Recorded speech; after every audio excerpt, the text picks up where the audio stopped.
আমরা যে বলছিলাম যে কাগজের ভিত্তিতে নথিপত্রের ভিত্তিতে বাপ ঠাকুরদার টানাটানি করা হচ্ছে এবং গরিব মানুষের নাম কেটে দেওয়ার একটা ব্যবস্থা হচ্ছে, এটা কতটা স্পষ্ট বোঝা গেল।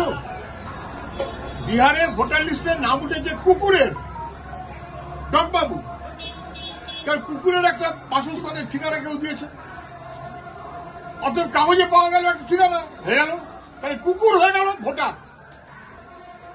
পয়সা আছে কুকুরের মালিকের, তাই কুকুর হয়ে গেল ভোটার। আর যার পয়সা নেই, জেনুইন লোক, তার কাছে কাগজ কম, স্কুল সার্টিফিকেট তার কাছে নেই, কলেজের আমল, জন্ম সার্টিফিকেট সবার কাছে থাকে না, এবং নানা রকম। ফলে যে গরিব তার কাছে কাগজ কম, অতএব জেনুইন হলেও তার ভোটার লিস্টে নাম বাদ যাচ্ছে, অথবা নাগরিকত্বের নামে তাকে হয়রান করা হচ্ছে। এই যে কথাটা আমরা বলছিলাম, এটা কতটা স্পষ্ট বোঝা গেল। কাগজ আছে বলে কুকুরের নাম উঠেছে নির্বাচন কমিশনের ভোটার লিস্টে। ভাবা যায় আর কত গরিব মানুষের বিরুদ্ধে যুদ্ধ করবে দিল্লির সরকার, রাজ্যের সরকার এবং নির্বাচন কমিশন। আমরা চূড়ান্ত হয়ে তার বিরোধিতা করছি। এই বৃষ্টিতেই নাকি পরপর বাড়ি ভেঙেছে। কি হচ্ছে? কেন আমাদের পশ্চিমবাংলার হাল এত খারাপ হচ্ছে? কলকাতার গ্রামে শহরে রাস্তায় জল জমে, ড্রেনেজ নেই, জল জমে যাচ্ছে। একটু বৃষ্টি হলে দুর্বিষহ অবস্থা, বাড়ি ভেঙে পড়ছে। Totally fail. কলকাতা কর্পোরেশন এবং রাজ্য সরকার দুজনেই টোটালি ফেইল।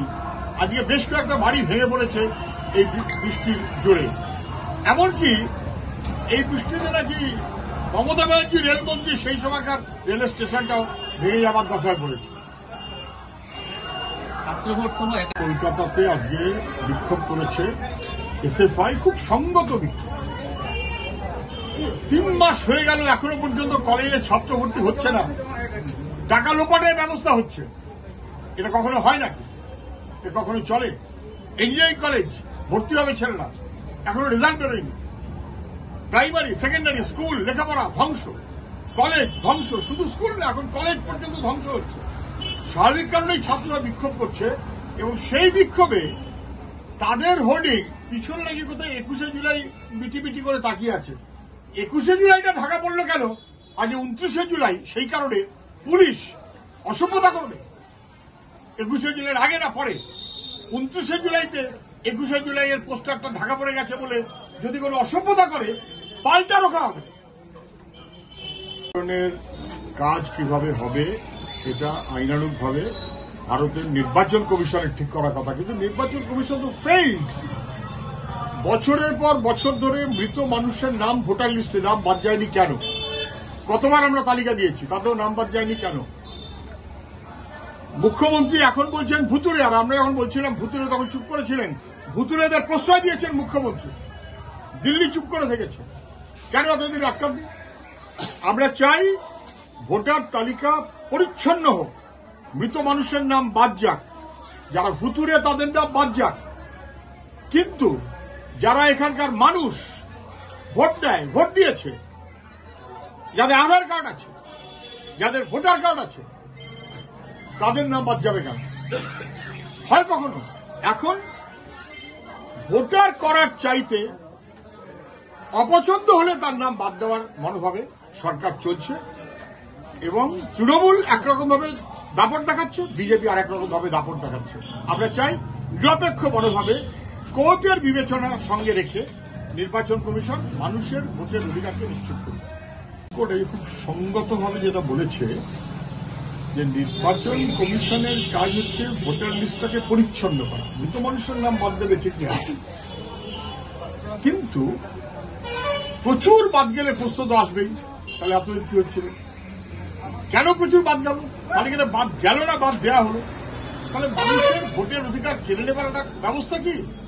আমরা আসামে কিন্তু ভোটার, ডাউটফুল ভোটার, তারপরেই তাকে নিয়ে টানাটানি শুরু হয়ে গেল, এবং শেষমেশ সিটিজেন ক্যাম্প। এরকমটা যেন না, এরকম যেন অনেক বাড়তি যারা জেনুইন, বেঁচে নেই, মারা গেছে, বাদ দিক।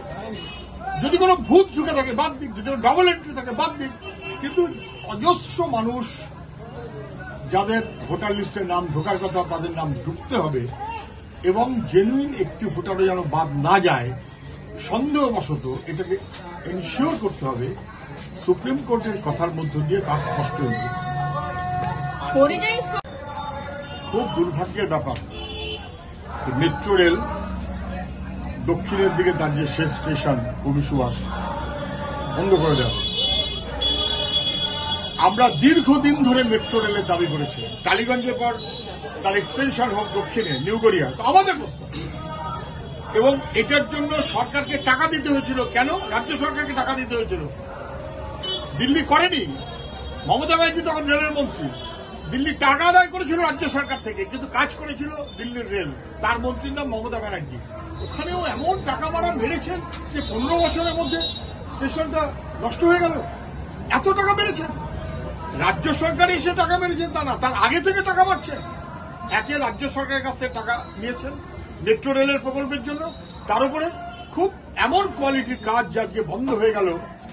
মুখ্যমন্ত্রীকে উত্তর দিতে হবে তো যে আমি রেলমন্ত্রী ছিলাম এবং আমি অপদার্থতা করেছি। কি দুর্ভাগ্য আমাদের মুখ্যমন্ত্রীকে নিয়ে, উনি রেলের মন্ত্রী ছিলেন তখন। নাম করে বাংলার মানুষকে ভয় পাইয়ে দেবার একটা চক্রান্ত হচ্ছে। এটা একটা প্রকল্প, বাংলার মানুষকে ভয় পাইয়ে দেওয়া এই প্রকল্প আমরা মানছি না, এটা মানতে আমরা পারি না। সর্বতভাবে তার বিরোধিতা করতে হবে।